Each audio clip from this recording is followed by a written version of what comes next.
تو اللہ نے قرآن مجید میں بیان کیا، فرمایا نساؤکم حرث لکم، تمہاری جو ازواج ہیں، تمہاری جو بیویاں ہیں، وہ تمہارے لیے بمنزلہ کھیت ہیں۔ کھیت کا مطلب کیا ہوتا ہے؟ پیداوار بڑھانے کا ذریعہ۔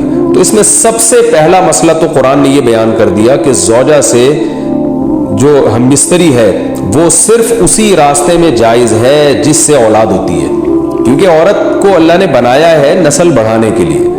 تو کوئی بھی ایسا ہم بستری کا طریقہ اختیار کرنا جو نسل بڑھانے کا ذریعہ نہ ہو، یعنی وہ نیچرل نہ ہو، تو وہ حرام ہے۔ تو اس میں اللہ نے یہ حکم دے دیا۔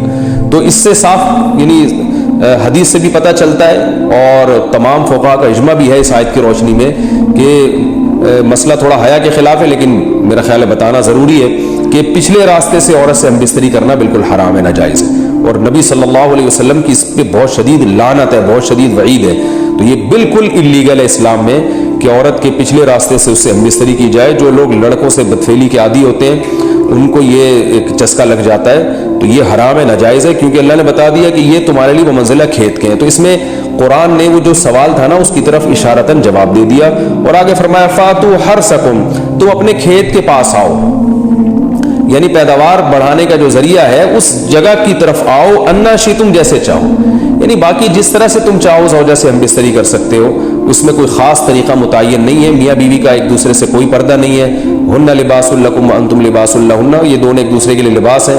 تو اس میں طریقہ کار کوئی بھی ہو سکتا ہے، کسی بھی طرح سے کرنا چاہو ایک دوسرے سے لطف اندوز ہو سکتے ہو، لیکن فاتو حرثکم آنا موضع حرث میں ہے۔ حرث کا مطلب وہ اس جگہ کی طرف آنا ہے جہاں سے نسل بڑھتی ہے، کسی اور راستے کی طرف۔ اس سے صاف طور پر جو ہے نا وہ جو فاسق فاجر لوگوں کی جو برائی ہے، جو لڑکوں سے بدفعلی کے نتیجے میں پیدا ہوتی ہے، اس کا اللہ نے قلعہ کر دیا کہ اس کی اسلام میں بالکل اجازت نہیں ہے۔ باقی طریقہ کار کیا ہوگا یہ تمہارے اوپر، اس کی اللہ نے تمہیں اجازت دی ہے۔ وَقَدِّمُوا لِأَنفُسِكُمْ، اور چونکہ بار بار حرث کا تذکرہ ہو رہا ہے کہ نسل بڑھانے کا، تو اس لیے اللہ نے فرمایا کہ قدموا لانفسکم، اپنی ذات کے لیے فیوچر میں انتظام کرو۔ قدموا کا مطلب آگے بھیجو اپنی ذات کے لیے سرمایہ۔ کیا مطلب؟ کہ جب زوجہ سے ہم بستری کرو تو نیت اولاد کی ہونی چاہیے، تاکہ وہ اولاد دنیا میں بھی اور آخرت میں بھی تمہارے لیے ذخیرہ بن جائے۔ تو یہ نسل بڑھانے کی بہت زبردست ترغیب ہے اس آیت میں، اور اس آیت میں اللہ نے عورت کا کہ بہت ساری ذمہ داریوں میں سے ایک بڑی ذمہ داری کا بھی بیان بتا دیا کہ عورت کو اللہ نے بنایا ہے، جو مرد اور عورت کا جو فرق رکھا ہے نا، اس فرق کی بڑی وجہ یہی ہے کہ مرد کے اسپرم کو اللہ نے بیج کے طور پہ پیدا کیا ہے، اور عورت کو اللہ نے زمین کے طور پہ۔ تو بیج اور زمین کے ملاپ کا بنیادی مقصد ہی نسل بڑھانا، پیداوار بڑھانا ہوتا ہے، نہ یہ کہ نسل روکنا۔ آج فیملی پلاننگ والوں نے اس آیت کی دھجیاں اڑا دی ہیں، اور جو پوری دنیا میں ایک بےہودہ قسم کی تحریک چل رہی ہے، یہ آیت بالکل اس کی نفی کر رہی ہے۔ اس لیے اللہ نے فرمایا اچھا، اللہ نے اس کا بھی جواب دے دیا کہ جو فیملی پلاننگ والے کہتے ہیں نا نسل بڑھنے سے تمہارا نقصان ہوگا، خرچے بڑھ جائیں گے، تو اللہ فرماتا ہے قدموا لانفسکم، تمہارا فیوچر بن جائے گا، سمر جائے گا، کیونکہ اولاد پہ اتنی انویسٹمنٹ نہیں ہوتی جتنا اس کا آؤٹ پٹ ہوتا ہے۔ ان پٹ کم ہے، آؤٹ پٹ زیادہ ہے، انویسٹمنٹ کم ہے، اس کے جو پروفٹ ہے وہ زیادہ ہے، دنیا میں بھی اور آخرت میں بھی۔ تو اللہ نے فرمایا اپنے نفس کے لیے، فیوچر کے لیے انتظام کرو، بڑھاپے کے لیے انتظام کرو۔ تمہارے بیٹے ہوں گے، بیٹیاں ہوں گی، پوتے ہوں گے، نواسے ہوں گے، بہویں ہوں گی، یہ دنیا کا مستقبل اور آخرت کا مستقبل کیا ہے؟ جو عبداللہ بن عمر رضی اللہ تعالیٰ عنہ نے جب نکاح کا ارادہ ترک کیا تو آپ کی جو ہمشیرہ تھی حضرت حفصہ، انہوں نے فرمایا کہ نکاح کرو، تمہارے اولاد ہوگی، دنیا سے جاؤ گے تو تمہارے لیے دعائیں مانگے گی، تو یہ آخرت کے لیے ذخیرہ ہے۔ تو اس لیے اللہ نے فرمایا کہ آخرت کے لیے ذخیرہ کرو، واتقوا اللہ، اور اللہ سے ڈرو، واعلموا انکم ملاقوہ، اور جان لو کہ تم نے ایک دن اللہ سے ملاقات کرنی ہے۔ تو ہمارے گھر میں کام والے اور ڈرائیور سب ہیں۔ اچھا، گھر میں کام والے اور ڈرائیور سب ہیں، یعنی نوکر چاکر رکھے ہوئے، لینڈ لارڈ فیملی ہے۔ اب یہاں سسرال میں یہ رواج ہے کہ گاڑی میں سامان عورتیں رکھیں گی، گاڑی سے سامان خواتین نکالیں گی، گاڑی عورت صاف کرے گی، یہاں تک کہ بہو اپنے شوہر کے ساتھ اس کے سارے اوپر کے 6-7 بہن بھائیوں کے کام بھی کرے گی، جھاڑو لگانا، پونچھا لگانا، برتن دھونا، کھانا پکانا، کپڑے دھونا، سب کی استری کرنا۔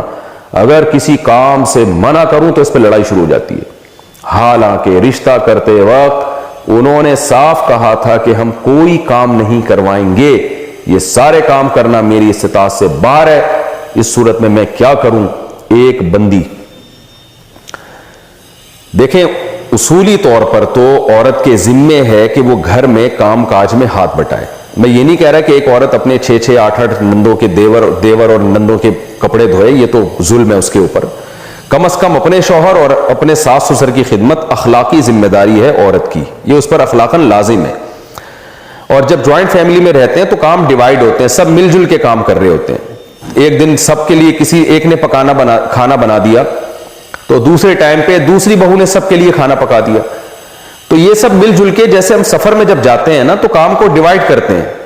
تبلیغ جماعت میں آپ دیکھ لیں نا 10 لوگ جا رہے ہوتے ہیں تو ایک کا کام ہوتا ہے بھائی کمرہ صاف کر دو, ایک کا کام ہوتا ہے بھائی ٹماٹر لے آؤ, ایک کا کام ہوتا ہے جی آپ آلو چھیل دو, ایک کا کام ہوتا ہے جی آپ کھانا پکا دو. باریاں تقسیم ہوتی ہیں. اب اس میں کوئی تبلیغ والا یہ کہے کہ میرے ذمہ کام نہیں ہے, یہ تو ہمیں بتایا ہی نہیں تھا کہ تبلیغ میں نکل کے کام بھی کرنا پڑے گا, ہم تو تبلیغ کے لیے نکلے. تو یہ کہا جائے گا کہ بھئی یہ تو انڈرسٹوڈ ہے, یہ تو طے شدہ بات ہے کہ جب اکٹھے رہتے ہیں تو کاموں کو ڈیوائیڈ کرنا پڑتا ہے. تو جب بھی لڑکی رخصت ہو کے سسرال میں جاتی ہے تو ظاہر ہے گھر میں کچھ تو کام ہوتے ہیں نا, تو وہ باہر کے کام مرد کے ذمے ہوتے ہیں اور گھر کے کام عورت کے ذمے ہوتے ہیں. جیسے حضرت فاطمہ رضی اللہ تعالی عنہا کو نبی نے حکم دیا گھر کے کام آپ کرو گی, باہر کے کاموں کے بارے میں حضرت علی کو حکم دیا کہ وہ آپ کریں گے. تو دونوں ہی کام کر رہے ہوتے ہیں, مرد بھی عورت بھی. تو نارملی تو متوسط گھرانوں میں یہی ہوتا ہے, اور یہ بہو پر اتنی خدمت بہو کے اوپر لازم ہے شریعت میں کہ وہ بالکل ہاتھ پہ ہاتھ رکھ کے نہ بیٹھ جائے, بلکہ گھر کے فرد کی طرح رہے, جیسے سب خدمت کر رہے ہیں تو ویسے خدمت کرے. لیکن اس میں اتنا بوجھ اس کے اوپر ڈالنا کہ چلو ٹھیک ہے کبھی اجتماعی کھانا اس نے بنا لیا, کبھی کسی اور نے بنا لیا, یہ کہ اب اکلوتی بہو ہے, اب وہ جناب روزانہ 6 دیوروں کے کھانے پکا رہی ہے صبح دوپہر شام, تو یہ ظلم ہے, یہ بالکل جائز نہیں ہے. کیونکہ اجتماعی جب رہتے ہیں تو اجتماعی میں سب ایک دوسرے کا خیال کر رہے ہوتے ہیں. یہ نہیں ہوتا کہ ایک ہی پہ سارا ووٹ ڈال دیا جائے, جیسے ایسا نہیں ہوتا کہ اب تبلیغ جماعت میں نکلتے ہیں تو ایک ہی آدمی پہ سارا ووٹ ڈال دیا جائے. یہ کوئی بھی پکنک کے لیے تفریح کے لیے جب سب لوگ اکٹھے نکلتے ہیں تو سب کام ایک دوسرے میں ڈیوائیڈ کر رہے ہوتے ہیں. تو بہو پہ اتنا ووٹ ڈال دینا کہ وہ ہر ایک کے کھانے بنائے گی, ہر ایک کے کپڑے دھوئے گی, یہ تو بالکل ہی غلط ہے. دیور کو چاہیے کہ بھائی تو اپنے کام خود کر لیا کرو.